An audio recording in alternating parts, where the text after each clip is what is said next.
ในทรฐานานุกรมในอัฐิสมเด็จพระมหาสมณเจ้ากรมพระปรมาภิชิตชิโนรสสมเด็จพระสังฆราชเจ้าค่ะพระสังฆราชองค์ก่อนโน้นองค์ก่อนนู้นนะครับนะครับและโอกาสนี้ขอกราบนมัสการและกราบนิมนต์นะครับพระครูวินัยธรกิตติศักดิ์โคตมะสิทธิโสท่านสอศรียวนขอกราบนิมนต์ครับแล้วจะมีลีลาที่แปลกไปกว่า3ช่วงที่ผ่านมาค่ะรีบบอกเพื่อนๆให้เข้ามาฟังกันเร็วๆเลยนะคะพลาดไม่ได้แล้วจากนี้เป็นต้นไปนิมนต์ครับ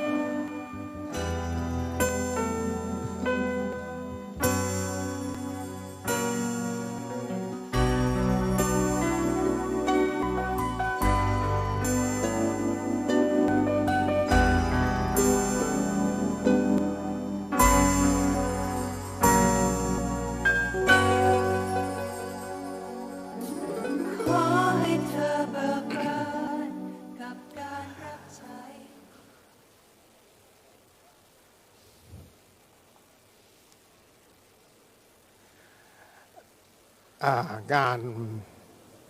มีเทศมีทอล์กคือเรามารับสิ่งดีๆทั้งภาคปริยัติและภาคปฏิบัติปริยัติก็คือการฟังเรื่องราวต่างๆในพุทธศาสนาพระรูปนั้นรูปนี้มาแสดงและภาคปฏิบัติปกติก็จะมีพระที่ท่านชำนาญในเรื่องกรรมฐานมาแสดงนั้นงานนี้จะมีครบทุกแห่งทุกที่อันต่อไปนี้เพื่อให้กันมามีค่ามากสุดได้ประโยชน์มากที่สุดจากนี้เราไปเรามีภาคปฏิบัตินิดหนึ่งให้เราทำภาวนาใหม่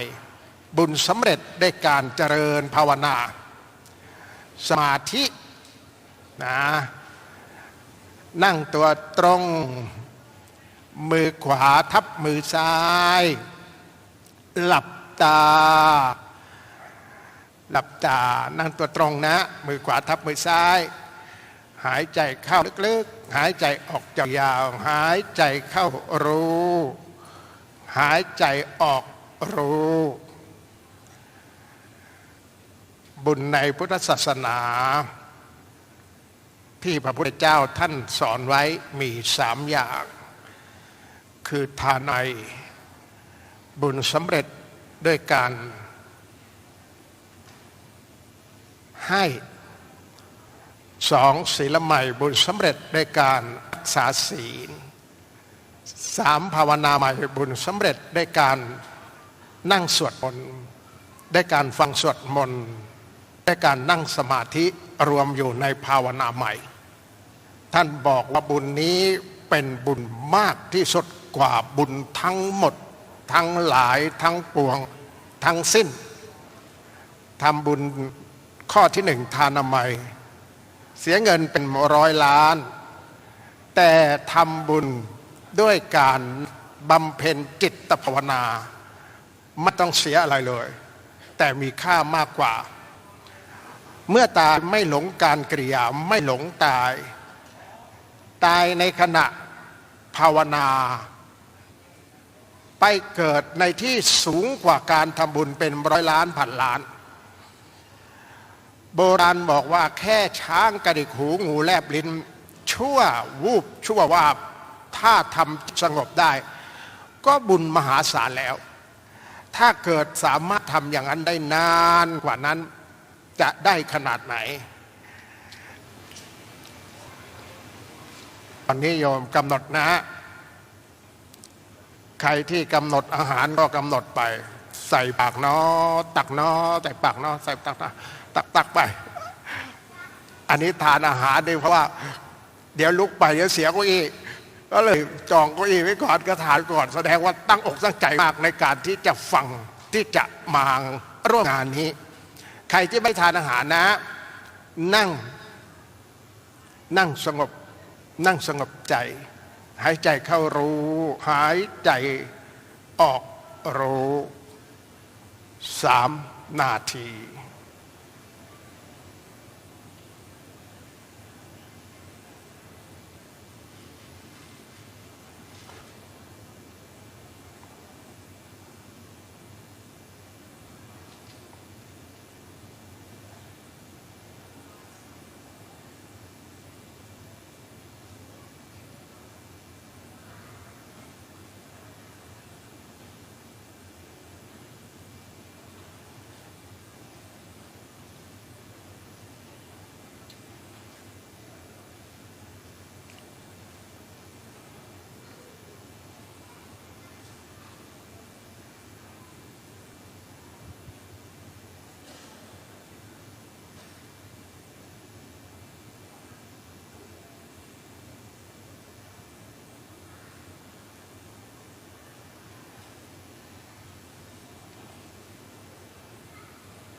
ขออนุโมทนาวันนี้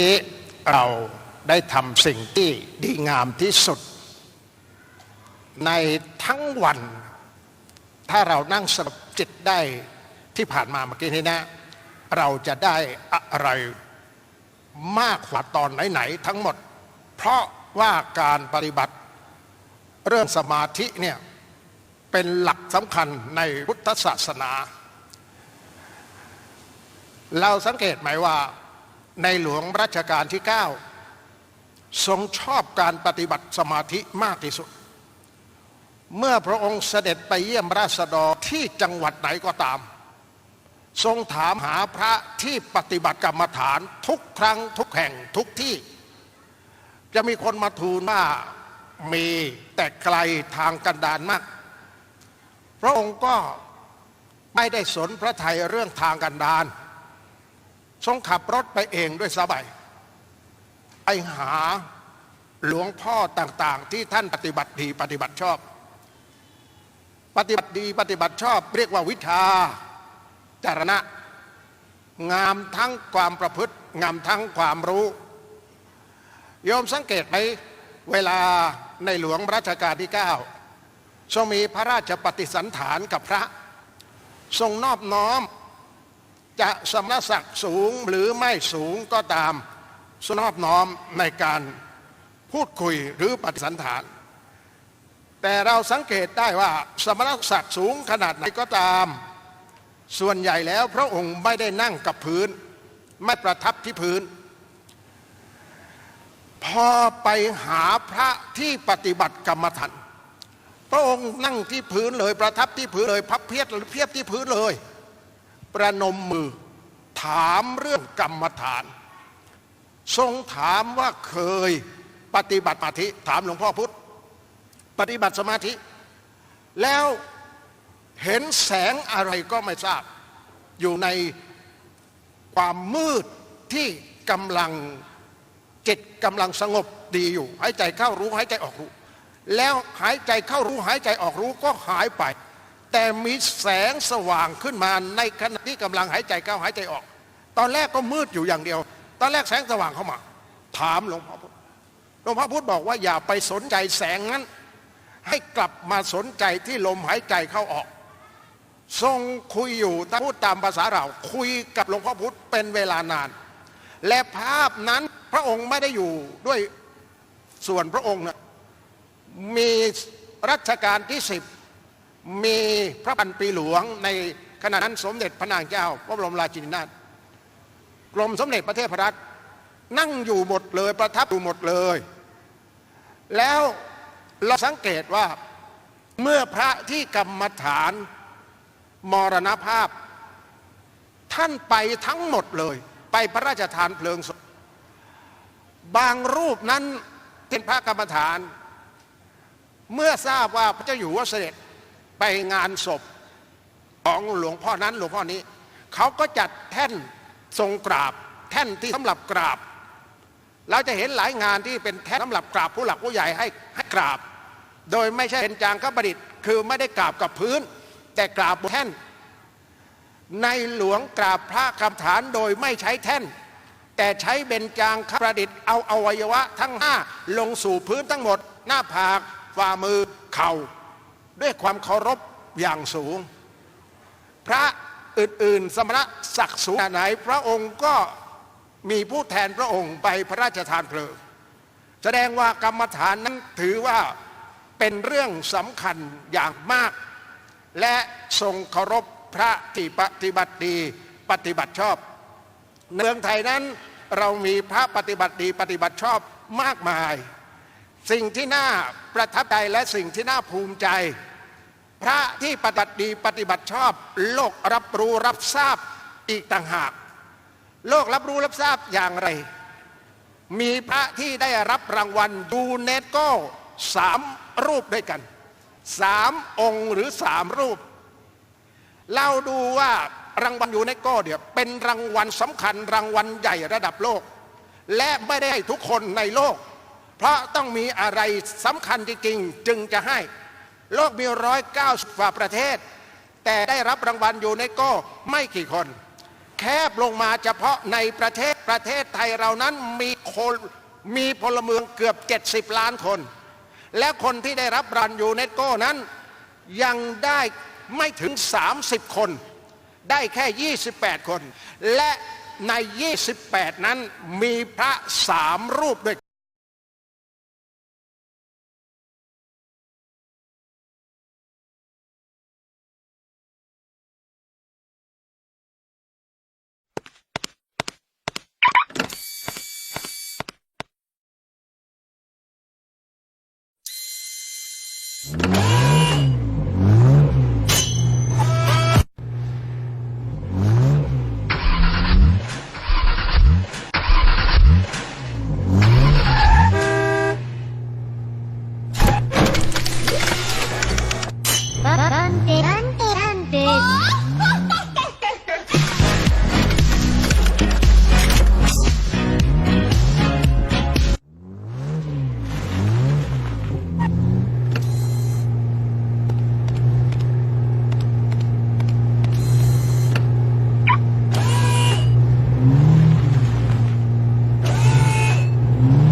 มึงลงมาเลยอีจ้อยมึงลงมาเลย ลงให้พ้นรถกูไป อะไรอ่ะ กูเกลียดมึงแล้วตอนวันนี้เลิก หน่วยพิษอะไรอ่ะ กูชาร์จเวทนะคนสมัยนี้ นั่นตาดิทำไร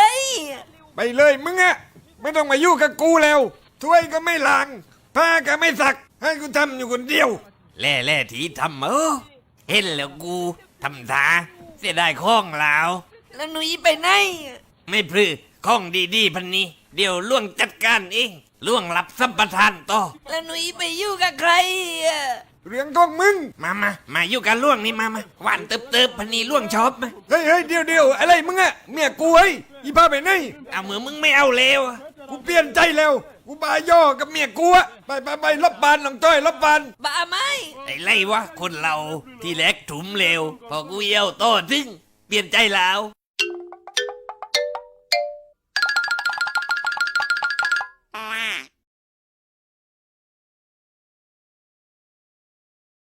เวลาคนที่นินทาเราโกรธคนที่นินทาเราไหม ก็โกรธนะครับ อย่าด่าคนนินทาเราว่าสารแหน่ ทำไมครับ ก็อาจจะเป็นแฟนพันธ์แท้เราก็ได้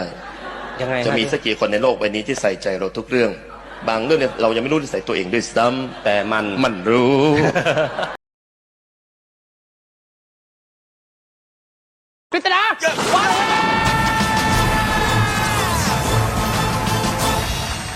จับเวลา คุณเป็นนายกมากี่ปี 5 ปีแล้ว ถูกต้องไปต่อถ้าไปเลือกตั้งแล้วทำบัตรเสีย ต้องส่งบัตรไปซ่อมที่ไหน สมองมีไหมเนี่ย ก็รู้อยู่มาถามคนเดชที่นั่นแหละ นี่ตอบไปยัง ถูกต้องไปต่อคนเที่ยงตรง มาบ่ายได้ไหม ถามไอ้แบบเนี้ยอ้าวแล้วยุ่งอะไร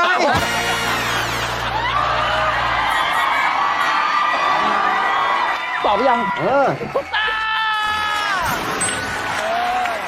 เรือล่มในหนองทองอยู่ที่ไหน ที่บ้านสิ ถูกต้องไปต่อเลยฟังดีๆถ้าเราเป็นคนหลงในอำนาจแสดงว่าเราเป็นคนยังไงเพื่อเป็นแชมป์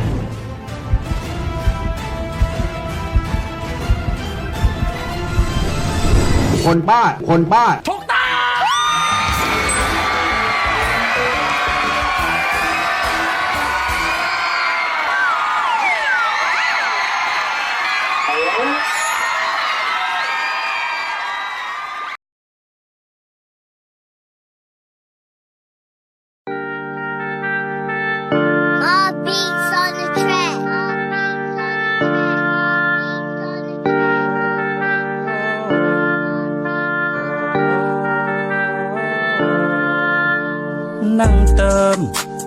สมุนไพร3 ลุมให้ชื่นใจก่อนออกไปทำงานท่อม1 ใบรื่นรมใบใจไม่สนใจใครว่าฉันจนความเหงาความเศร้ามึงออกไปกูไม่ต้องการมึงในตอนนี้กูจะตั้งใจทำในบางสิ่งเพื่อครอบครัวเพื่อลูกเมียกูท่องไว้กูจำไว้กูท่องไว้กูจำไว้กูท่องไว้กูจำไว้สมุนไพรอยู่ในใจเสมอฉันมีเธอเธอมีฉันเรามีกันเพียงเท่านั้นฉันสุขใจและสิ่งใดดีไม่ดีฉันรู้และเข้าใจดีได้โปรดมั่นใจเชื่อในบางสิ่งศรัทธาในบางอย่างอย่าไปคิดอะไรมากอยากจะทำอะไรก็ทำกันไปอย่าไปสนใจใครไม่ได้ดูดบนหัวพ่อใครนี่แหละคือความจริงใจต่อหน้าไม่พูดดีรับหลังเท่านั้นแหละ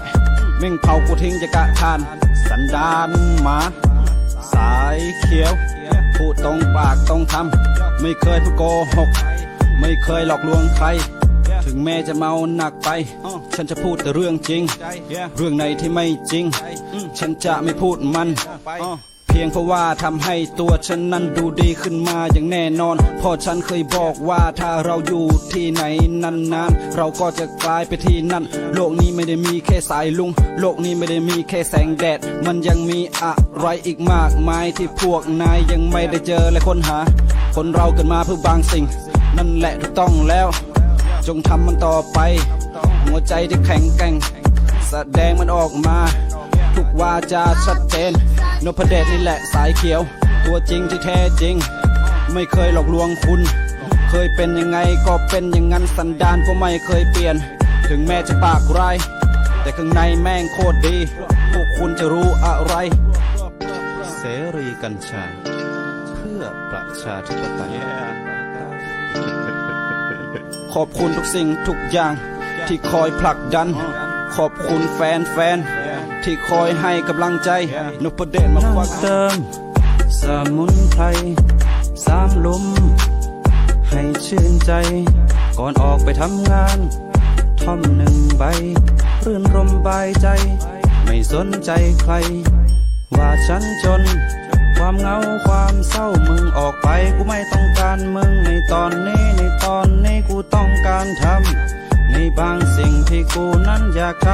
ำเพื่อครอบครัวเพื่อทุกคนกูท่องไว้กูจำไว้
ผัวไปติดคุกคดีค้ายา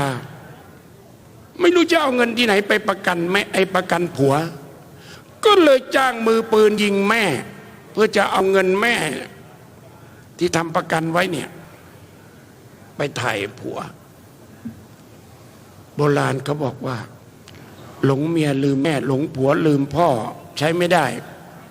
ไอ้นี่มันหลงผัวลืมแม่จะยิงแม่เพื่อเอาเงินไปทำแบบนี้แล้วตอนนี้นะโยมหลวงพ่อพุทธทาสพูดไว้ไม่ผิดเลยศีลธรรมไม่กลับมาโลกาภินาศมนุษยชาติจะเลวร้ายกว่าเดรัจฉานจะพากันหลงเรื่องกินกามเกียรติแล้วเกียรตินิพพานล้วนแต่ดื้อด้านไม่เหนี่ยวลังบังคับใจอาชญากรรมจะกระหน่ำลงในโลกพาเลือดโชคแดงฉานซ่านไหลเพราะบ้ากินบ้ากามซามเกินไปบ้าเกียรติก็พอไม่ได้ให้มันเมาตนมันอยากครองเมืองครองโลกโยกกันใหญ่ไม่มีใครเมตตาใครให้สับสนขอให้ศีลธรรมกลับมาพาหมู่คนให้ผ่านพ้นวิกฤตการณ์ทันเวลาตอนนี้การเมืองก็โยกกันน่าดูเดี๋ยวจะโยกกรรมการนั้นจะปลดกรรมการนี้อะไรกันก็ไม่รู้เอาคนมีปัญหาไปแก้ปัญหาบ้านเมืองพวกนี้หอบปัญหาไปแก้ปัญหาบ้านเมืองเหมือนครับพูดไว้ไม่ผิดให้ยุคนให้ปลูกฝิ่นเพื่อไปสร้างโรงพยาบาลเลิกฝิ่นมันสำเร็จไหมโยมคนมันติดฝิ่น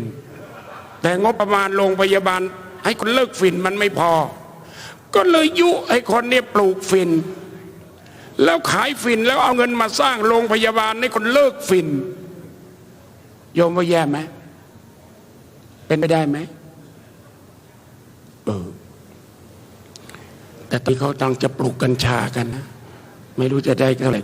ที่วัดจะขอเขา3 ต้นปลูกให้คนดูเขาบอกไม่ได้พระไม่มีสิทธิ์เราจะปลูกไว้เพื่อศึกษาต้นมันเป็นยังไงทั้งกัญชงและกัญชาเขาไม่ให้โยมเนี่ยเรามันพาเรือวนกันอยู่เงี้ยอยากให้คนมีศีลธรรมแต่ก็ทำเรื่องอะไรไม่รู้แก้ปัญหาเศรษฐกิจชิมชอบใช้อาตมานี่คือแก้ปัญหาเศรษฐกิจขี้เกียจต่อไปคนก็ไม่อยากจะทำอะไรเดี๋ยวรอชิมรอชอบรอใช้เดี๋ยวก็ให้รัฐบาลผ่านมาหลายรัฐบาลชอบนโยบายประชานิยมประชารัฐอะไรต่างๆมาให้คนแก้จนต่อไปเนี่ยน่ากลัวตอนนี้นะไม่ว่าวงการไหนศีลธรรมตกต่ำโดยเฉพาะการศึกษาเด็กบ้าอะไรม.1 ไล่กระทืบม.2 ครูข่มขืนกับเด็กเด็กมีปัญหาตั้งครรภ์อะไรก็ไม่รู้เรียนก็ไม่อยากเรียนกระโดดไปอยากรักอยากมีเราเขียนหนังสือเล่มมีรู้แล้วค่อยมีรักแล้วค่อยมีลูกเดี๋ยวนี้มีลูกยังไม่ทันจะรู้อะไรเลยก็แย่แล้วล่ะตอนนี้ก็กำลังจะแก้ปัญหาว่าทำยังไงไอ้เด็กที่ท้องโดยไม่ได้ตั้งใจแล้วไม่สมกับวัยที่ควรจะท้องความอยากมันล้นสมองศีลธรรมไม่ประคองจิตก็เลยวิปริตเลยนั้นสุขและเนี่ยเขาบอกมันสุขในศีลในธรรมถ้าไม่มีศีลอย่าหวังจะมีสุขเลยมีแต่ทุกข์แย่พระเมื่อ2 วันโยมว่าบวชพระก็มีเพลงร้องบวชพระและดีไม่มีเรื่องยุ่งแต่ถ้าพระไม่มีศีลธรรมโดนโยมขับไล่ออกจากวัดมีไหมมีวัด1 8 องค์จัดปาร์ตี้ในวัดเนี่ยมีทั้งหมด12 รูปจัดปาร์ตี้เมากันก็เลยถูกจับศึกไป8เหลือเท่าไหร่เหลือ12 องค์โยมที่จริงพระเนี่ยนะแค่มีศีลดีๆโยมก็นับถือศรัทธาสุดยอดอาตมาเห็นความเรียบร้อยความมีศีล ของสมเด็จพุทธโฆษาจารย์หรือปอประยุตโตเนี่ยเห็นคนเคารพนับถือชื่นชมท่านแล้วท่านก็ได้รับรางวัลแหม่โยมโป๊บเข้ามานี่แลไหมแลเรียบร้อยไหมแต่เมื่อ2 วันดูเมื่อคืนไงเนี่ยดูหลวงตาองค์หนึ่งท่านมรณภาพไปแล้วอย่าเอ่ยชื่อท่านเลยรู้สึกมันดุเหลือเกินไอ้คนเอาของไปประเคนน้ำพระด้วยแล้วขอให้ท่านอยู่ชั่วกับชั่วกันท่านตะเพิดไล่ไม่พอจับถาดดอกไม้โยนใส่อีกโยมยังไงก็ตามนะความเรียบร้อยต้องมีบ้างโยมวันนี้โยมทำไมนั่งฟังเรียบร้อยจังเลยฮะฟังอย่างมีศีลมีธรรมนะเนี่ยไปบางที่นะยังย้ายตลาดเข้าห้องประชุมพระเทศก็คุยกันแซดยังกันแลดฟังเทศเลยนี่แม้นั่งฟังเงียบเรียบร้อยยังกับลูกเทพลูกพรหมมาเกิดอย่างนี้มานานยังสาธุอย่างนี้มีสุขไหมพระมาชมคนหัดใหญ่ทำไมเกะกะเก่งกังลกหูลกตาฟังแล้วก็ไม่เป็นคนหัดใหญ่ใฝ่ศีลใฝ่ธรรมนั่งฟังงดงามเรียบร้อยไม่มีใครใฝ่เกกใฝ่ห้างนะบางคนนี่โอ้นั่งใฝ่เกกใครชมว่าเราเรียบร้อยเนี่ยเรารู้สึกเป็นไงพระองค์นี้เรียบร้อยโยมคนนี้เรียบร้อยลูกคนนี้เรียบร้อยลูกเขยก็เรียบร้อยลูกสะใภ้ก็ฟังแล้วศีลเนี่ยมันเรียบร้อย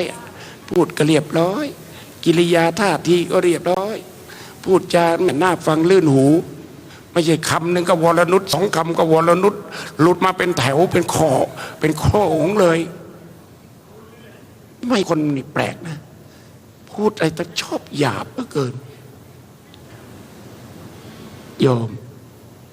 ยังไงพูดกับลูกก็เพราะพูดกับสามีเพราะพูดย้ายสามีฟังแล้วแหมรักไม่จางเลยรักน้ำเสียงรักคำพูดกิริยาที่เดียวคนจะงามน้ำใจใช้ใบหน้าคนจะสวยจัญญาใช้ตาหวานคนจะแก่ความรู้จะอยู่นานคนจะรวยศีลรวยทานไม่ใช่เพราะบ้านมันโตนะอ้าวโยมยังไงก็ขอให้เป็นคนเรียบร้อยกับเขาสักคนหนึ่งเถอะแล้วก็ฝึกอยู่ในศีลในธรรมไว้ศีลธรรมไม่ใช่เรื่องยากศีลธรรมเป็นเรื่องดีงามทำง่ายถูกใจมนุษย์สิ้นสุดปัญหาเย็นใจตลอดเวลาอ้าวลงเริ่มต้นเลยนะฆ่าเขากับเมตตาเขาอันไหน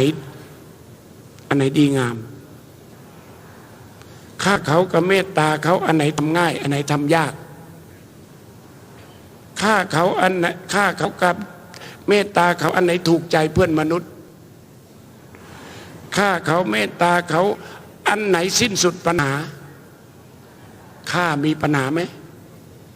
ใน15ในตอนโดนล่าไป2แล้วที่ยะลาหาดใหญ่ยังไม่ลงมั้งนะเนี่ยเพราะคนหาดใหญ่ก็ไม่อยากล่าฆ่าใครได้ไหมไอ้พวกฆ่ายังมาไม่ถึงเนาะแต่มาแถวไหนนาทวีจนะอะไรบ้างแล้วเนาะพอศีลข้อที่1ไม่มีข้อเดียวก็แย่แล้วตอนนี้โอ้ศีลข้อ2ก็โกงกันบรรลัยเลยมาไอ้พวกหากินหาโกงหากรรมหาเวรนี่มันเยอะจริงยอมคนภาคไหนฉลาดที่สุด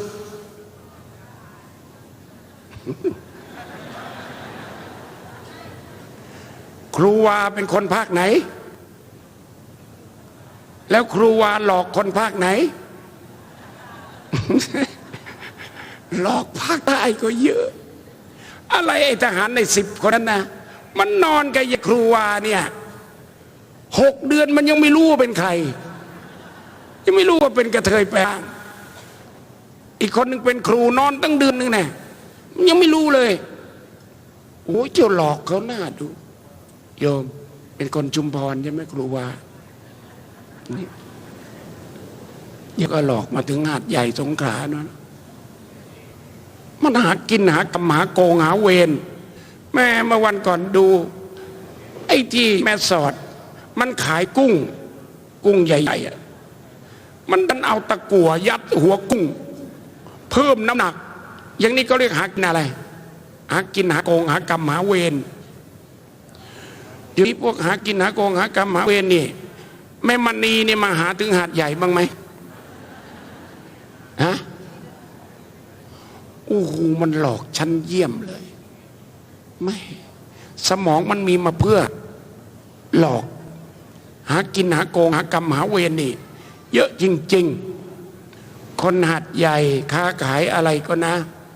เศรษฐกิจไม่ดีก็อย่าไปโกงกันเลยยิ่งโกงเศรษฐกิจก็ยิ่งแย่ไหมแย่โกงแล้วราคายางจะแพงขึ้นไหมโกงแล้วราคาปาล์มจะดีขึ้นไหมไม่ดีมันอาจจะเป็นเพราะ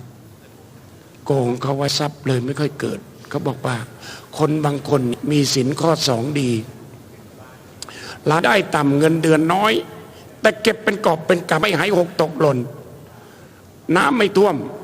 ไฟไม่ไหม้น้ำไม่ท่วมเข้าส้วมไม่ลืมกระเป๋าสตางค์เก็บเป็นกอบเป็นกำแต่บางคนนี่ประหลาดเงินเดือนดีรายได้ดีพ่อแม่ทิ้งมรดกเบิกบานผลาญหมดเก็บไม่อยู่รักษาไม่อยู่เพราะไม่เคยรักษาศีลข้อสองแล้วตอนนี้ไอ้พวกไม่รักษาศีลข้อสามเนี่ยโยมเขาบอกคนมีศีลข้อสามนะ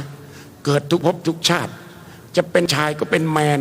ถ้าเป็นหญิงก็มีสมบัติกุลสตรีน่ารักอ่อนหวานถ้าเป็นผู้ชายก็เป็นแมนหน้าโอ้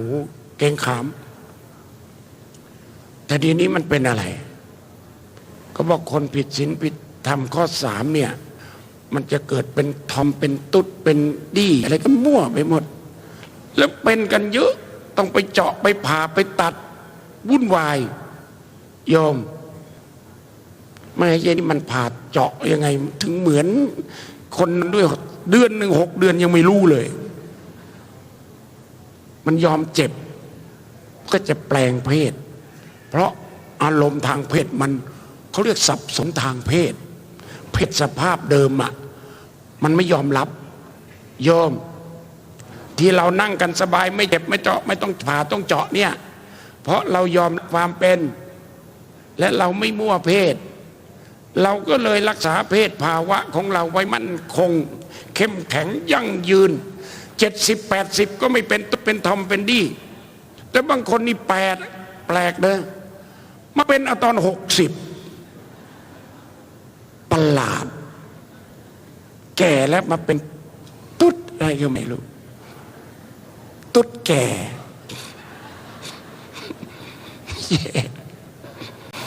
ไม่ไหวเอ้าโยมและคนที่ไม่มีศีลข้อ4เนี่ยยิ่งหนักกินปากก็เหม็นแผลในปากก็เกิดบ่อยอยู่ดีๆดันกัดลิ้นกัดริมปากกัดกระพุ้งแก้มโยมเคยไหมอยู่ๆก็กัดกระพุ้งแก้มไม่เจ็บซะงั้นแหละกรรมไม่มีศีลข้อ4อยู่ดีๆฟันดันไปกัดกระพุ้งแก้มกัดลิ้น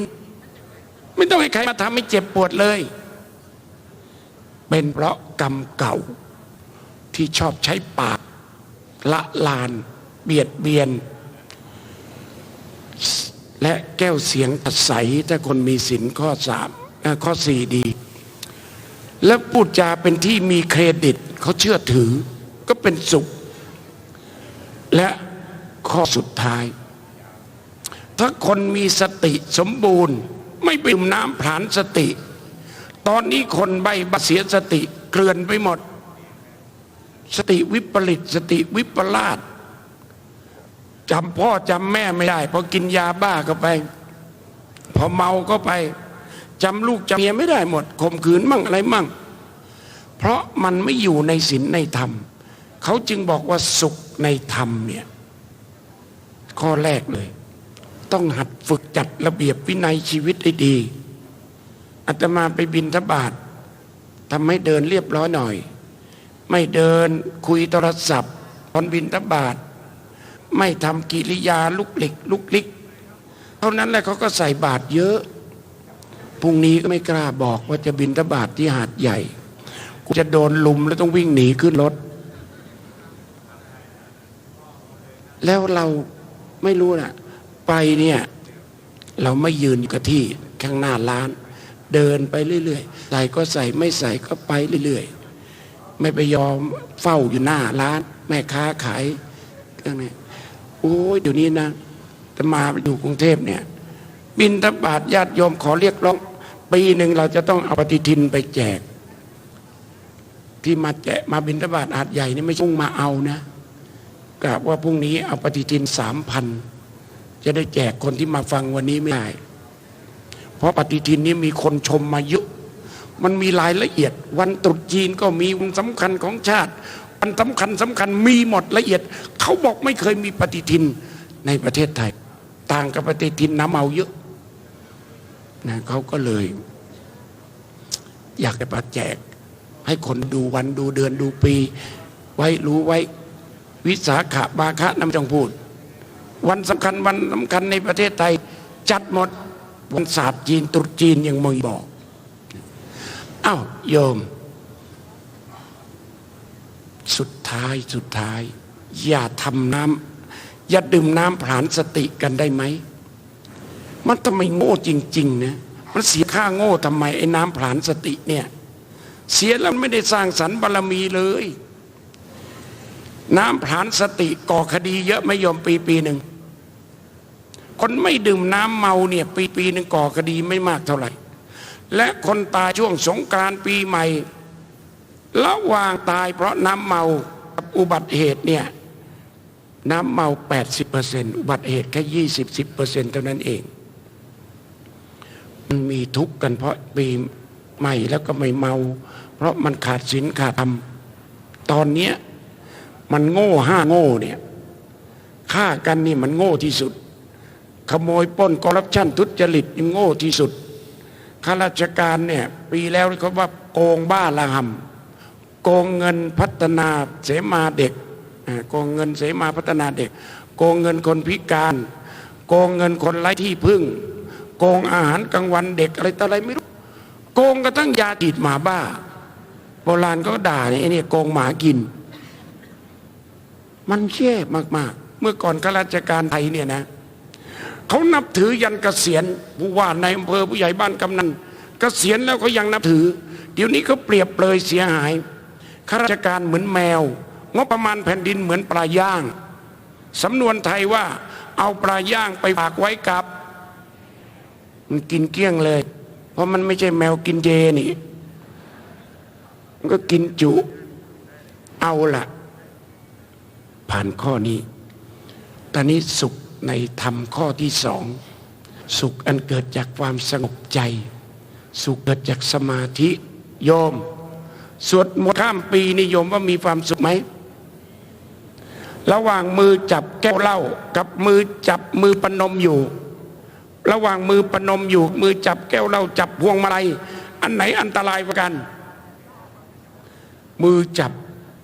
แก้วเหล้าพวงมาลัยค่อนข้างเสี่ยงแต่มือที่ปนมสวดไปเงี้ยเป็นไงสวดมนต์กับสวดมึงสวดกูเนี่ยสวดอันไหนดีกว่ากันแกอย่าเที่ยวไปนั่งสวดลูกเขยมึงอย่างนั้นลูกสะใภ้กูอย่างนี้อย่างนี้เขาเรียกสวดมึงสวดกูไม่มีประโยชน์เลยมีแต่โทษอ้าวสวดมนต์ก็เป็นสุขเขากำลังเตรียมกันแล้วนะปีใหม่ปีเนี้ยสวดค่ำปีเนี่ยจัดหน้าดูรัฐบาลกำลังโหมโรงที่วัดมานะ2 ปี 3 ปีมาแล้วล้นโบสถ์หมดคนมากันจริงๆสวดมนต์ข้ามปีเอาสิริมงคลเอาความสุขกันสงบกันนิยมสวดมนต์นี่ก็เป็นพื้นฐานถ้านั่งสงบใจ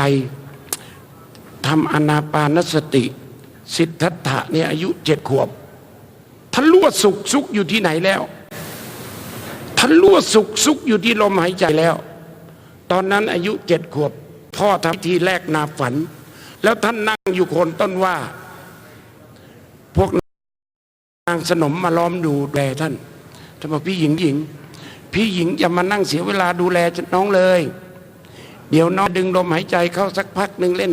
ตรงนี้ให้เป็นสุขพี่หญิงจะไปไหนก็ไปเถอะผู้หญิงคนนั้นก็ออกพระออกไปท่านก็ดึงลมหายใจเข้าลึกๆปล่อยลมหายใจออกยา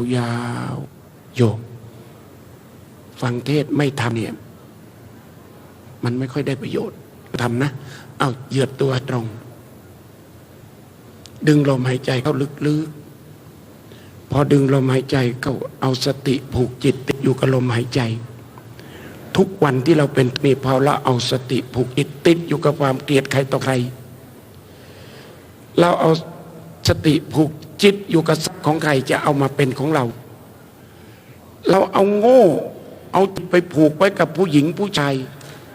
เอาจิตไปหลงกับกายเขาไม่เคยเอามาไว้กับลมหายใจของตัวเองเรากำลังโง่ใช้คำพูดหลอกเขาลวงเขาเรากำลังโง่ทำให้สติสัมปชัญญะเราเสียเงินให้สติสตังค์เสียแล้วสติเสียอีกมันไม่ใช่สุขจริงสุขโง่เอาที่ลองดูนะดึงลมหายใจเข้าลึกๆเอาสติผูกจิตติดอยู่กับลมหายใจพอเริ่มมันนิ่งดีก็บริกรรมเสริมซะหน่อยพอดึงลมหายใจเขาก็ว่าสุขสุขสุขสุขสุขสุข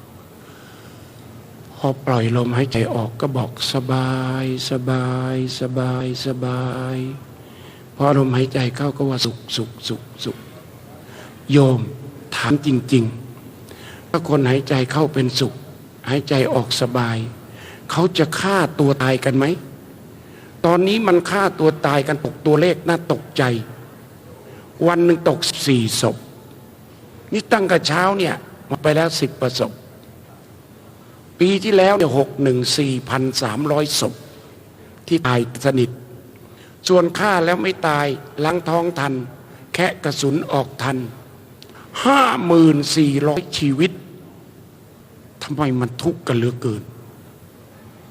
ทำไมมันคิดอะไรไม่ได้ทำไมใจมันไปผูกติดอยู่กับความทุกข์ไม่รู้จักเพิดความทุกข์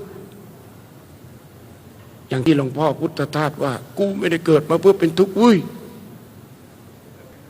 สมาธิแต่เพิดความทุกข์ไม่มีหายใจเข้าก็ไม่สุขหายใจออกก็ไม่สบายจึงต้องฆ่าตัวตายเยอะเลยอาตมาเนี่ยทั้งกระบวดมานี่อารมณ์คิดฆ่าตัวตายไม่มีแวบมาแวบเดียวเพราะเราหายใจเข้าหายใจออกยังมีความสุขหายใจเข้าเราก็สุขหายใจออกเราก็สบายสบายเอาสติผูกจิตติดกับลมหายใจอย่างโง่เอาสติผูกจุดจิตติดอยู่กับไอ้นั้นเราเกลียดคนนี้เราโกรธทรัพย์ของมันน่าจะเป็นของเราเขาจะผูกติดกับความงกความโลภเขาจะเอาจิตไปผูกไว้กับเนื้อหนังคนนั้นคนนี้สวยคนนั้นงามแล้วบ้าสวยบ้างามกันเหลือเกินประโยชน์ใช้สวยไม่ค่อยซื้อถ้าใช้ประโยชน์ใช้สวยไม่ค่อยซื้อประโยชน์ใช้สวยนี่ซื้อกันน่าดูโยมระวังนะผู้หญิงเนี่ยไอ้คำพูดเนี้ยขอบิณฑบาตเถอะสวยไว้ก่อนผ่อนที่หลังไม่เป็นไรโง่เปล่าโยมนี่นะนึกถึงตอนมาเด็กๆพ่อบอกไอ้ยมเรามีงบซื้อกับข้าวกินทั้งปี 8,000 นะลูกต้องใช้ตลอดปี 8,000 ใช้ได้ทั้งปีหอมกระเทียมเข้าหอมปลาอ่านเดี๋ยวนี้บ้าบออะไรแค่เขียนสระอิที่คิ้วตัวเดียว 20,000 เขียนเสร็จแล้วมีปัญหาต้องใช้เลเซอร์ลบอีก 20,000 คิ้วบ้าอะไรกินไปตั้ง 40,000 คิ้วปัญญาอ่อนโยมไหมแกคนนั้นน่ะไปเสริมหน้าอกไปเกาหลี800,000ไปเสริมอกนี่กลับมาน้ำไหลไม่หยุดสวยจะตายแล้วยายแก่คนนั้นอายุ72ฉีดยา24 เข็มดึงหนังหน้า100 ไหมให้หน้าตึง แล้วตายคาเตียงเลย สวยตายเลยโยมตายแล้วยังถูกนินทาว่าไงอย่าแก่กินเด็กไม่ใช่กินแบบซีอุยนะ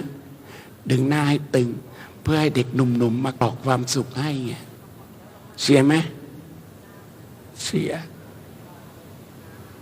เนี่ยแล้วโอ้โหตอนนี้ฟังไอ้พวกพิตตี้มันพูดตกใจตัวเลข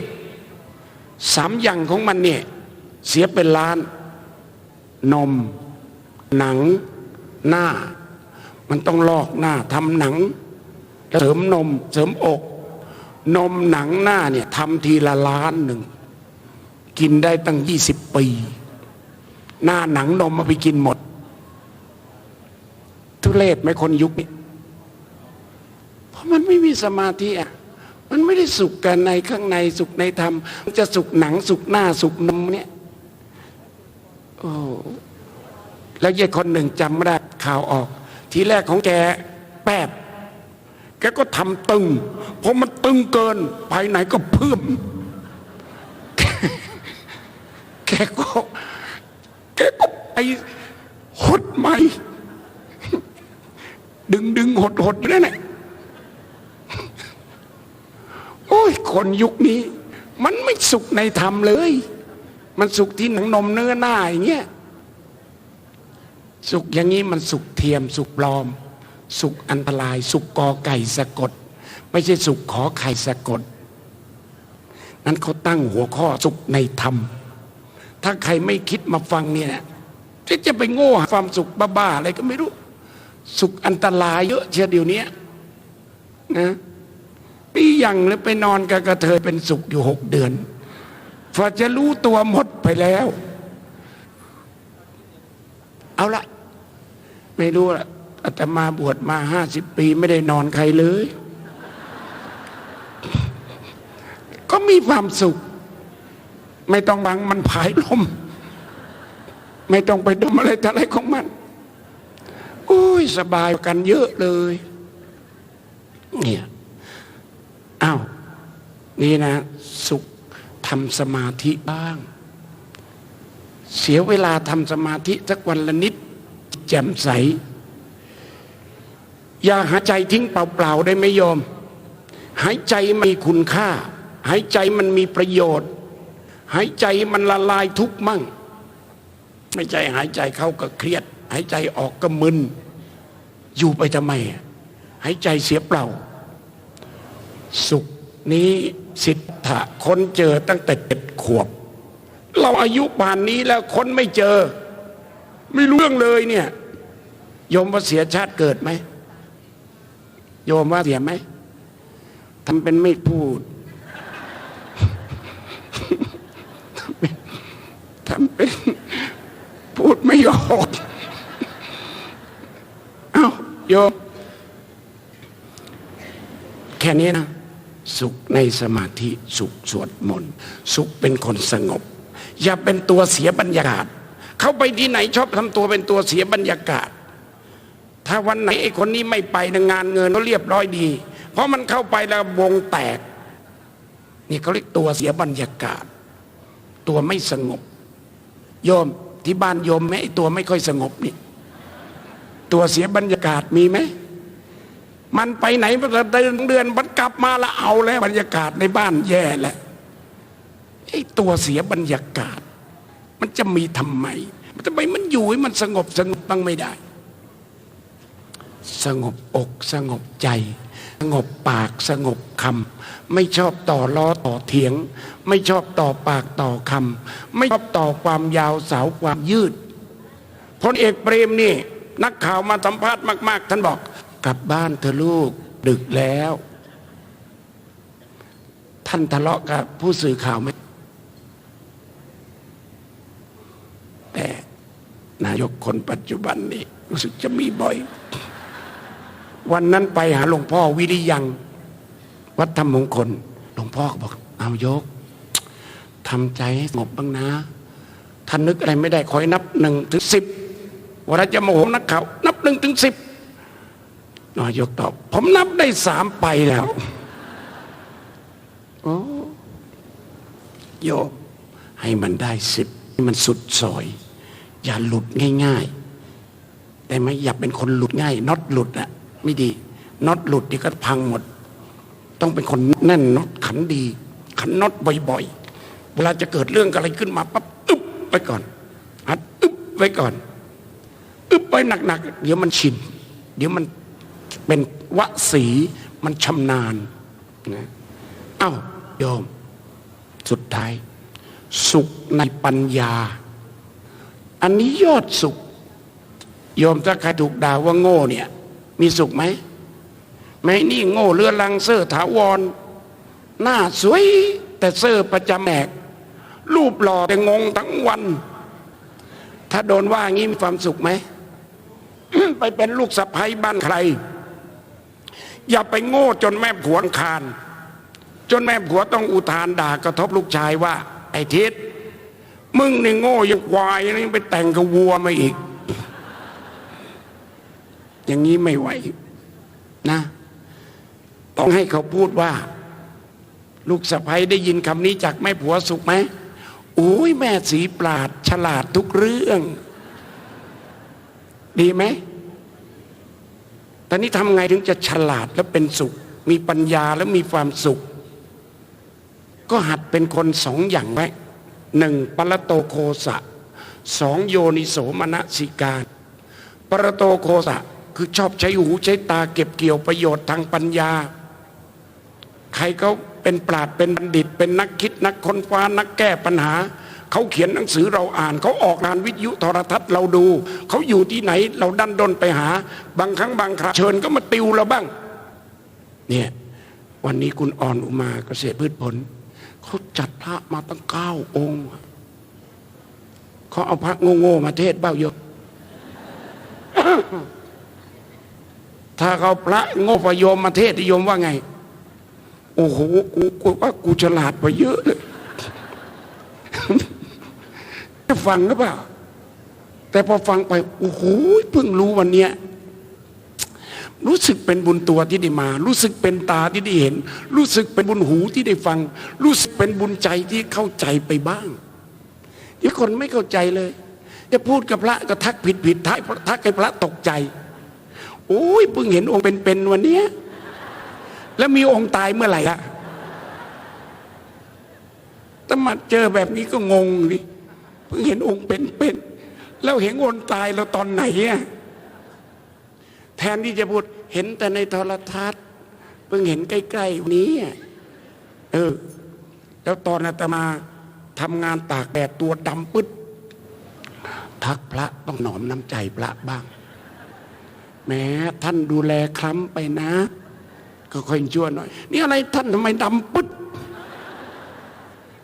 ยังไปเปรียบเทียบกับวัดอื่นทำไมไม่ขาวเหมือนวัดพระธรรมกายอยากจะตบใจตบโยมนี่เข้าใจซะบ้างเข้าใจทำบุญทำทานแหมบางคนนี่ไม่เข้าใจเลยตรวจน้ำตอนไหนรับพรตอนไหนเขาบอกยะถานะให้ผีสัพพีนะให้พรคนบางคนตรวจไปอยู่นั่นน่ะพระสัพพีแล้วยังลิ้นน้ำไม่รู้ให้ทั้งผีทั้งคนไม่ฟังหลวงพ่อจรัญท่านบอกพอตอนโยมพระยะถาปั๊บเริ่มลิ้นน้ำให้เจ้ากรรมนายเวรปู่ย่าตายายพอพระขึ้นสัพพีปั๊บต้องหยุดเทน้ำปนมือรับพรบางคนก็ไม่รู้บางคนนี่แหมทำบุญหน้าเอาบาตรเคกหัวยิบกระเป๋าสตังค์แทนเขาเด็กมันก็ประกาศเป็นไกลแล้วน่าจะหยิบไปก่อนนี่มาหยิบเป๋าตังค์ขึ้นมาแล้วก็จบนานบรรลัยโอ้ยยุงก็กัดขาเราจบบ้าบอเลย3 นาที 4 นาทีไม่รู้จะเอาสวรรค์วิมานกี่ชั้นยอมแล้วโอ้โหบางคนทุเรศจริงๆเอากระเป๋าเราเห็นบางตังปึกในเป๋านะดันแบงค์พันออกแบงค์500แบงค์100ออกแบงค์20ออกล่วงไปเจอเหรียญ เมื่อ2 วันนักข่าวมาสัมภาษณ์เขาบอกหลวงพ่อช่วงนี้เศรษฐกิจไม่ดีคนทำบุญเบาบางมากไหมบอกโอ้ยหนักกว่าเดิมมันใส่แต่เหรียญหนักกว่าเดิมเอาละโยมเข้าใจซะบ้างระหว่างทำบุญกับทำคุณเนี่ยให้ฉลาดหน่อยเดี๋ยวนี้ชาวบ้านไม่ฉลาดทำบุญพระไม่ฉลาดบริหารเงินบุญดันเอาเงินบุญไปจัดปาร์ตี้กันบ้างแล้วก็ติดคุกติดตารางถูกจับศึกซะเยอะเลยพระหัดใหญ่สงขลาคงจะฉลาดเนาะปลอดภัยไว้ก่อนที่พูดอย่างเงี้ยอย่าบริหารเงินบุญผิดพลาดแล้วเอาเงินบุญไปก่อคดีมันต้องเอาเงินไปสร้างบารมีทำบุญทำคุณทำบุญให้มันเป็นคุณบ้างเช่นอาตมาเห็นเขาทำบุญตอนนี้ชอบมากเขาจะไปทอดกฐินที่ภาคอีสานเขาไปสำรวจวัดมีบ่อน้ำไหมมีแทงน้ำไหมพอสำรวจเสร็จบ่อวัดไม่มีบ่อน้ำวัดไม่มีแทงน้ำบริวารกฐินเนี่ยเขาจัดแทงน้ำไปแล้วสั่งแมคโครขุดตั้งแต่เข้าพรรษาพอออกพรรษาในพรรษาฝนตกได้บ่อลูกเบิ่มเลยได้แก้มลิงได้หลุมนมครบชาวบ้านก็มาพลอยตักน้ำในวัดไปใช้มีวัดหนึ่งกฐินมาปี5 ล้าน10 ล้านสร้างเจดีย์หมดเลยแล้วไปขอน้ำบ้านใช้ชาวบ้านก็สวดเอาสิเพราะเขาก็ต้องใช้เหมือนกันเนี่ยเขาเรียกทำบุญทำคุณทำบุญให้มันเป็นคุณเคยได้ยินคำนี้ไหมทำคุณทำคุณบูชาโทษโปรดสัตว์ได้บาปอยู่นี้มีนะก็ต้องฉลาดหน่อยมีปัญญาแล้วจะมีความสุขไม่รู้นะอาตมาเนี่ยปีหนึ่งเอาเงินบุญของญาติโยมมาพิมพ์ปฏิทินปีละเท่าไหร่ปีละ100,000ปีละ70,000 80,000ไปบิณฑบาตก็แจกโยมใครมาทำบุญ10 บาท20 บาทก็แจกไปบางคนมันทำ5 บาทคิดหนักเหมือนกันเนี่ยแต่ไม่ให้ก็จะแลว่าพระลำเอียงให้ไปเลยนะเดี๋ยวไปเอาบ้านนู้นได้เองก็ต้องให้ทีก็5 บาทก็ต้องให้จะไปเลือกที่รักมักที่จะไปโอ้ยต้องแบ่ง100แบ่ง20ถึงจะแจกเดี๋ยวก็หาว่าพระคิดมากพระต้องอย่ามากให้ได้ให้จิตที่คิดจะให้มันสบายกว่าจิตที่คิดจะเอาจิตที่คิดจะให้เนี่ยมันสบายกว่าจิตที่คิดจะเอาละ2โยนิโสมนสิการสุขในการใคร่ครวญเทียบเคียงอย่างลึกตึกตรองเป็นคนที่มีเหตุมีผลเขามาเสนอขายอะไรต้องคิดให้รอบคอบเขามาเสนอโยมขายแผ่นอะไรก็ดูแผ่นพลังจักรวาลขาย1,200แตะทองหายปวดแตะหัวหายปวดผลิตที่หาดใหญ่แต่ไปขายขอนแก่นใช่ไหมไม่มีเหตุผลเลยถ้าค่า1,200นะโรงพยาบาลเอกชนมันซื้อหมดเพราะคนป่วยคนเจ็บมาปวดท้องแปะท้องหายปวดหัวแปะหัวหายเก็บคนละ500กลับบ้านได้วันหนึ่งโรงพยาบาลรับเละ3 คนก็เกินทุนแล้วหลังจากนั้นเป็นกำไรหมดโรงพยาบาลเอกชนเขารับซื้อหมดใช่ไม่ใช่แต่เราไม่มีเหตุผลเลยแล้ววันนั้นแหมยิ่งแย่ใหญ่ผู้หญิงคนหนึ่งเป็นหมอผลิตยาลดความอ้วนขายตัวแกน่ะอ้วนปึกเลยแต่แกขายยาลดความอ้วนให้คนได้ไอ้คนมันไม่มีสมองมันไม่ติดเครื่องกรองถ้าเป็นเราก็บอกโอ้ก็แกน่ะทำไมไม่กินยาลดอ้วนซะก่อนแกมาขายฉันถ้าหุ่นแกเพรียวหุ่นยังกับพี่เงี้ยอะไรเงี้ยก็เปลี่ยงพอขายได้ใช่ไหมถ้าอ้วนปึกขายใครจะไปซื้อไม่ได้ คนน่ะไม่มีสมอง เดี๋ยวนี้ไม่รู้อะไร เขาทำเครื่องรางของขลังมา วิเศษวิโสอย่างนั้นอย่างนี้ รุ่นเศรษฐีโคตรเศรษฐีได้แล้วรวยยอม ถ้าคาถาพุทธเจ้าไม่ขลังแล้วก็ป่านนี้ศาสนาเสื่อมไปนานแล้วอุอากะสะอุอาสัมปทาขยันหา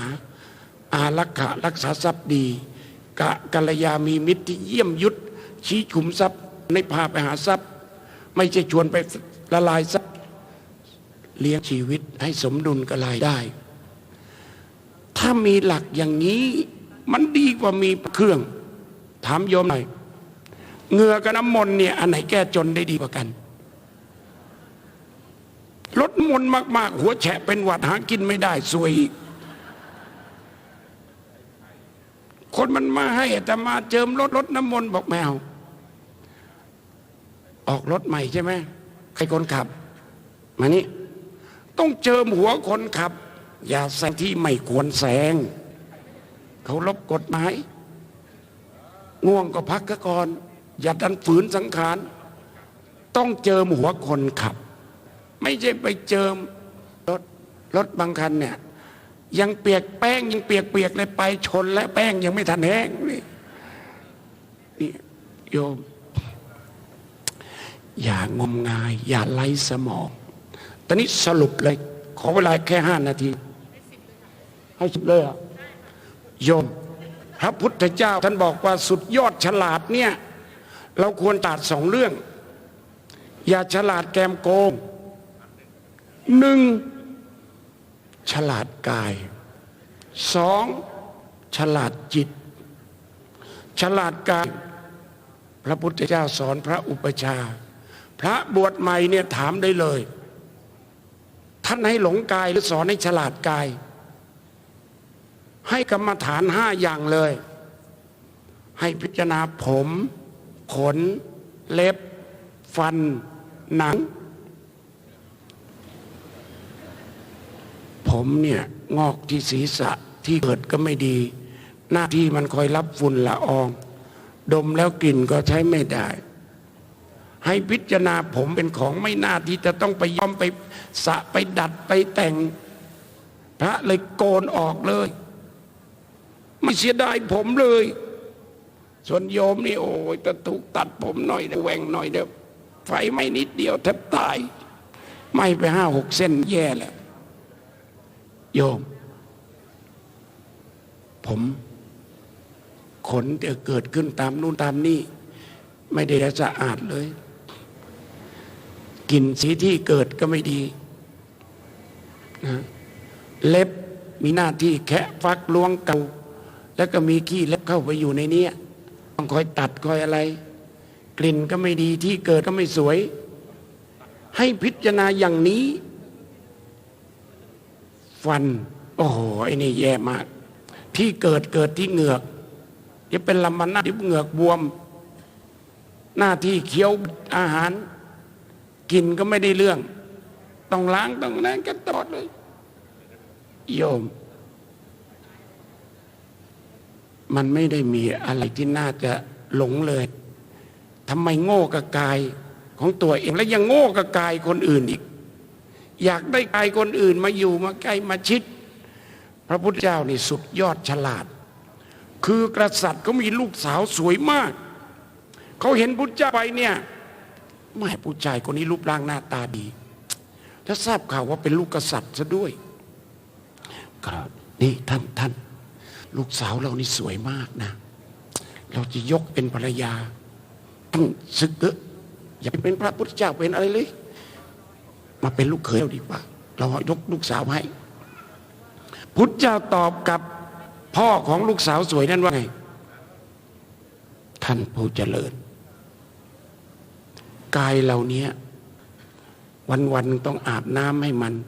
เช็ดต้องล้างต้องถู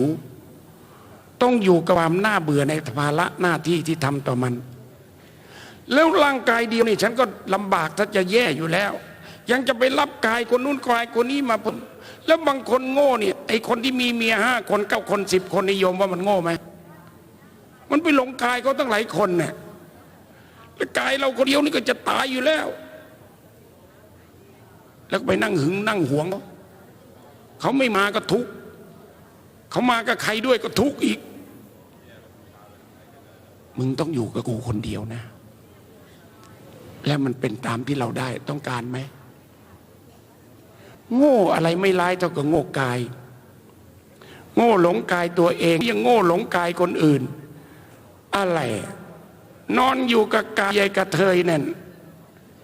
ยายครูวาน่ะนอนตั้ง6 เดือนยังไม่หายโง่อีกไม่รู้ว่าเขาเป็นอะไรอีกคนหนึ่งเป็นครูอยู่กันตั้งเดือนไม่รู้ไอ้มันโง่กายเขาโง่กายเราก็ต้องมานั่งแต่งนั่งพอกนั่งทาโยมจะบอกเคล็ดลับสุดยอดจุดไฮไลท์อยู่ตรงเนี้ยอาบน้ำเข้าห้องน้ำอาตมาตอนไปอยู่สวนโมกใหม่ๆท่านเขียนไว้ข้างส้วมของท่านว่าห้องกรรมฐานชั้นเลิศของเราโยมอาบน้ำทีไรโยมละลายความโง่ได้บ้างไหมในเรื่องหลงกายเนี่ยถูแล้วเหงื่อมันออกเป็นยังไงเสลดน้ำลายที่บ้วนแปรงฟันเป็นยังไงถ้าอาบน้ำครั้งใดไม่ฉลาดต่อกายเสียน้ำเปล่าๆเสียเวลาเสียสบู่เปล่าๆเสียผงสะพอกสะเปล่าๆเสียค่าโง่เสียเปล่าๆเสียเวลาเข้าห้องน้ำเสียน้ำเสียไฟเปิดอีกไม่ได้ฉลาดดูเลยว่ากายเนี่ย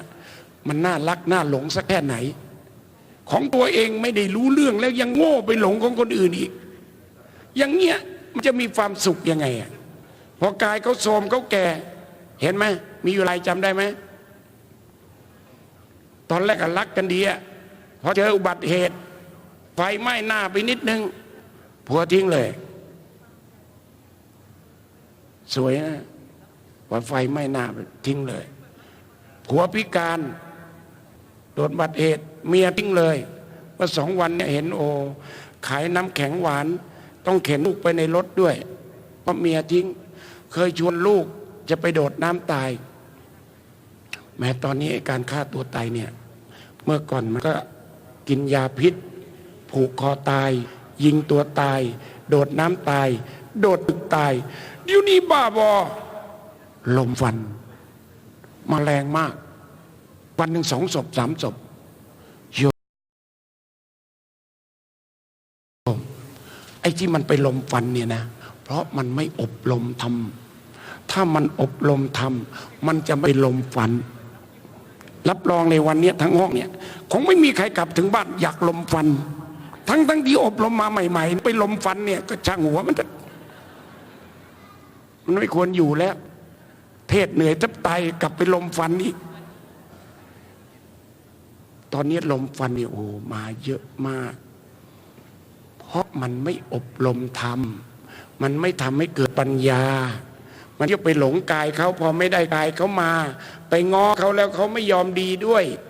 ยิงเขาตายแล้วก็ยิงตัวตายยิงพ่อตายิงแม่ยายตายกันเป็นโคตรเลยเพราะไอ้หลงกายตัวเดียวโง่กับกายเกินไปเป็นชาวพุทธโง่กับกายเกินไปมันเสียทีที่เกิดมาเป็นมนุษย์พบพุทธศาสนาถ้าเกิดมาแล้วฉลาดต่อกายเราแล้วก็ไม่โง่ไปหลงกายใครต่อใครเป็นมนุษย์สุดยอดสุขมากๆลองเทียบหลงกายใครต่อใครคอยดูเดี๋ยวได้ทุกข์ก็มันตายกันทุกวันเนี่ยเพราะอะไรไปหลงกายเขาอีหญิงคนนั้นน้องนั้นอายุ8ผู้ชายทิ้งไปโดดน้ำตายก่อนจะโดดน้ำตายมันยังเสียค่าโง่อีก300อีกมันไปจ้างวินมอเตอร์ไซค์ถ่ายคลิปตอนมันโดดแล้วมันได้อะไรขึ้นมา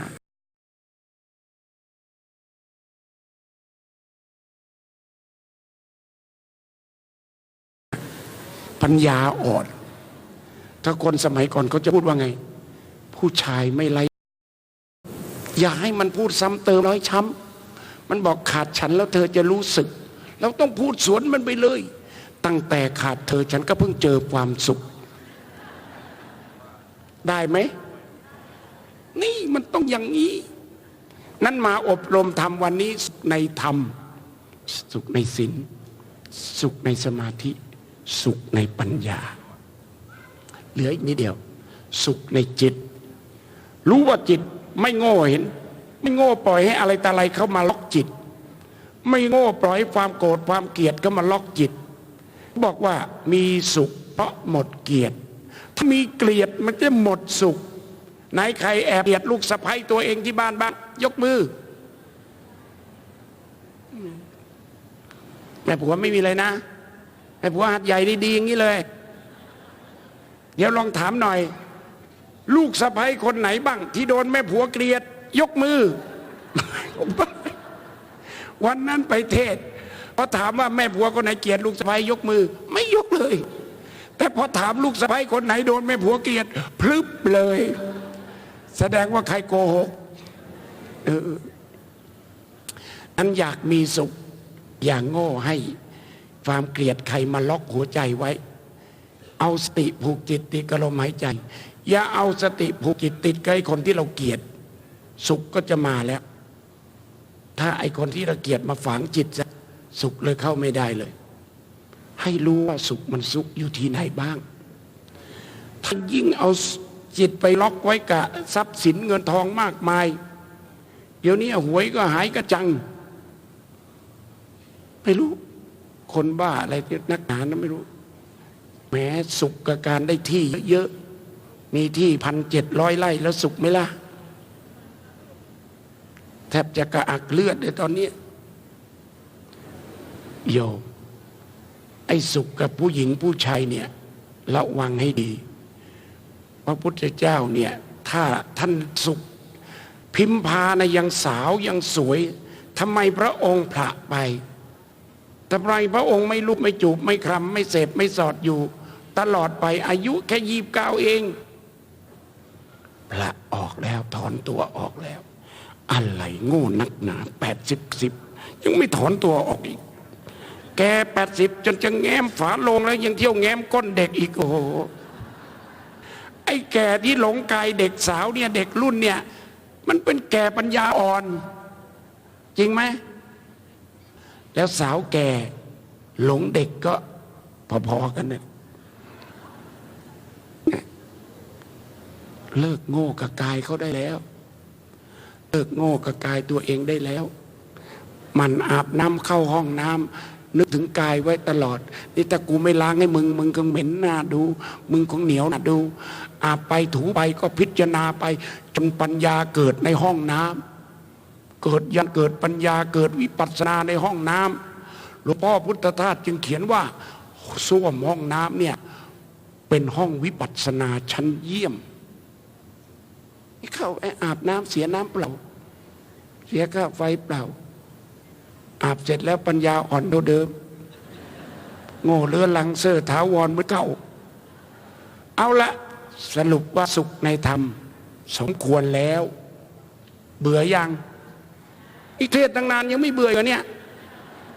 โยมไม่เบื่อฉันขอเบื่อโยมก่อนก็แล้วกันอ้าวแล้วเดี๋ยวอาตมาจะอยู่ยันเลิกแล้วเพราะคืนนี้จะไปค้างที่วัดหาดใหญ่ในแล้วไม่ต้องไปกวนล่ะต้องการพักมานี่แต่งหนังสือมาเล่มหนึ่งอ่านแล้วหายโง่เดี๋ยวนี้คนมันโง่ประหลาดนะมันโง่ชอบโอนเงินเขาง่ายๆโอนไวอ่ะพวกโอนไวอ่ะอย่าโอนไวนักมันต้องสืบสวนซะหน่อยว่ามันลงทุนแค่ไหนจริงไหมกำไรพูดได้ไงลงทุน 1,000 ได้มาตั้ง930เมื่อ2 วันนี้ซวยวันนั้นอีกลงทุน 1,000 ได้1 ล้านถ้ามันได้อย่างนี้จริงๆรัฐบาลเขาต้องล็อกตัวไอ้คนเนี้ยยายมณีเนี่ยไปเป็นกระทรวงการคลังหรือกระทรวงพาณิชย์หาเงินเข้าประเทศเชื่อเขาไปได้ยังไงวันนี้ไม่ให้พรหรอกให้คำเดียวถ้าหายโง่ได้พรถ้ายังโง่ก็เจอภัยเอาเองเลย สาธุสาธุสาธุครับ โอ้นะฮะพวกเราได้ฟังเรื่องใหม่ทันสมัยทั้งสิ้นเลยนะครับ จากพระเดชพระคุณเจ้านะครับท่านเจ้าคุณพระพยอมกัลยาโนครับวัดสวนแก้วจังหวัดนนทบุรีท่านผู้มีเกียรติทุกท่านครับผมขออนุญาตนิดนึงนะฮะช่วงนี้เป็นช่วงสำคัญนิดนึงนะครับเพราะว่าเราได้สิ่งหนึ่งที่เราจะมีโอกาสได้ร่วมทำบุญกันนะครับเพราะว่าวันนี้เรามีท่านผู้มีเกียรติท่านหนึ่งนะฮะมาร่วมในงานแล้วก็ตั้งใจจะเอาของมาให้เพื่อที่จะให้พวกเราได้มีโอกาสได้ทำบุญกันด้วยนะครับขออนุญาตขอเชิญนะครับคุณกิตติเจนกำจรชัยบนเวทีหน่อยนะครับเดี๋ยวขอไมค์ด้วยนะครับเชิญพี่แอดด้วยนะครับครับเดี๋ยวเปิดเสียงนิดนึงนะโอเคคุณกิตติชื่อเล่นชื่อแบงค์ใช่ไหมครับใช่ครับเดี๋ยวคุณกิตติช่วยแนะนำตัวเองนิดนึงจริงๆสวัสดีครับผมกิตติเจนกำจรชัยนะครับหรือว่าแบงค์นะครับเป็นที่ปรึกษาผู้อำนวยการโรงพยาบาลหาดใหญ่ครับนะจริงคุณกิตติเป็นหลานใครนะจริงเป็นเหลนครับเป็นเหลนเอาเป็นเหลนแล้วนะฮะเหลนท่านนิพัฒน์จีนครโอ้แล้วเป็นใครอะท่านเป็นผู้บุกเบิกเมืองหัดใหญ่ครับเป็นผู้บุกเบิกเมืองหัดใหญ่ไม่ใช่ครับไอ้ไข่ไม่ใช่ไอ้ไข่ยังเดี๋ยวพี่แอดเดี๋ยวแป๊บหนึ่งกำลังนำเข้าเรื่องอย่าเพิ่งอันนี้นิดหนึ่งนะฮะไม่ใช่ได้ฟังเมื่อกี้เขาเอ่ยนิดนึงไม่ใช่พูดถึงตัวเมืองหัดใหญ่ก่อนนะฮะตัวเมืองหัดใหญ่ที่อย่างนี้นะครับเพลินคุณแบงค์และคุณกิติมาที่งานเนี่ยนะเนื่องจากบอกว่ามีของที่จะมาให้ในรายการร่วมบุญแล้วให้พวกเราได้มีโอกาสได้ทำบุญกันใช่ครับของที่คุณแบงค์ได้มานี่คืออะไรนะครับลองเล่าให้ฟังนิดนึงขออนุญาตก่อนนะครับเป็นไอ้ไข่นะครับปี56ไม่ทราบมีใครรู้จักไอ้ไข่บ้างครับในห้องนี้ครับคนที่อยู่ภาคใต้รู้จักไหมครับไหนขออนุญาตยกมือนิดนะครับใครรู้จักไหมครับยกมือครับได้ถูกหวยรวยเบอร์กันเลยครับสาธุเดี๋ยวลองเล่านิดนึงคุณแบงค์ไปได้มายังไงครับก็ไอ้ไข่เนี่ยครับผมสมัยก่อนเนี่ยผมเคยไปกับผู้ใหญ่ท่านหนึ่งไว้ตอนก่อนปี56ก่อนปี56ตอนมีประมาณปี2555สมัยนั้นเนี่ยผมไปแล้วก็ไอ้ไข่นี่อยู่ที่วัดเจดีย์ศรีชนจังหวัดนครศรีธรรมราชถูกไหมฮะถูกต้องแล้วผมก็ไปบนไว้วันนั้นเนี่ยผมบนไว้เรื่องงานว่าขอให้สำเร็จผมก็ได้มา10 ล้านได้10 ล้าน10 ล้านตอนปี56ผมก็เลยไปทำบุญที่วัดตามที่แก้บนแล้วก็พร้อมเงินนะคะว่าจะดีใช่ครับที่นั่นปกติไปทำบุญใช่ไหมฮะแก้บนเขาจะแก้กันด้วยอะไรฮะมีไก่เป็นไก่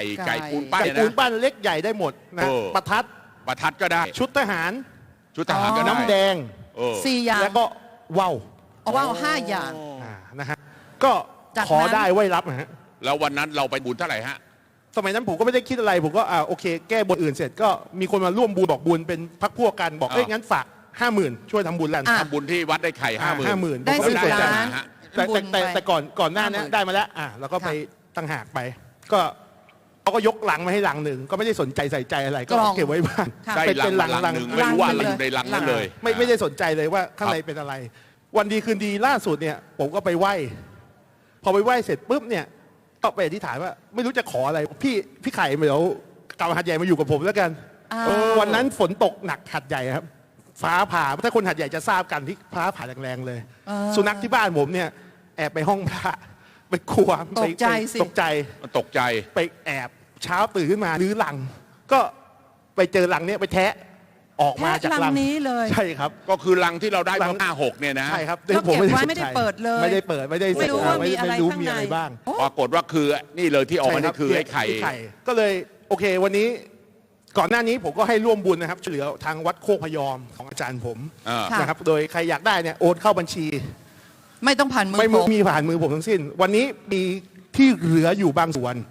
ก็ขออนุญาตให้พี่น้องชาวหัดใหญ่และพี่น้องที่มาจากทุกที่เนี่ยร่วมกันทำบุญในครั้งนี้ขออนุญาตดูชัดๆอย่างนี้นิดหนึ่งนะฮะประวัติความเป็นมาไอ้ไข่นี่ก็เป็นเด็กวัดถูกไหมครับใช่ครับแต่ว่ามีความพิเศษคือใครขออะไรก็จะได้ใช่ขอได้ไว้รับขอได้ไหว้รับใช่ครับขอได้ไหว้รับมันเป็นเรียกว่าเป็นกำลังใจอย่างดีถูกไหมฮะที่แบบนั้นทีนี้ก่อนอื่นเนี่ยถ้าเราอยากจะได้อย่างที่เราขอเราก็ขอให้ได้ไอ้ไข่ก่อนนะครับถูกไหมฮะเพราะว่าจริงๆโอกาสที่จะได้ไอ้ไข่เนี่ยยากไหมครับที่วัดเจดีย์ฮะตอนนี้เข้าคิวเข้าแถวกัน วันนี้ไม่ต้องเข้าคิวไม่ต้องเข้าแถวอยู่ที่โชคครับมีอยู่แค่นี้เองมีแค่นี้หมดแล้วหมดเลยกี่องค์มีประมาณ30ฮะ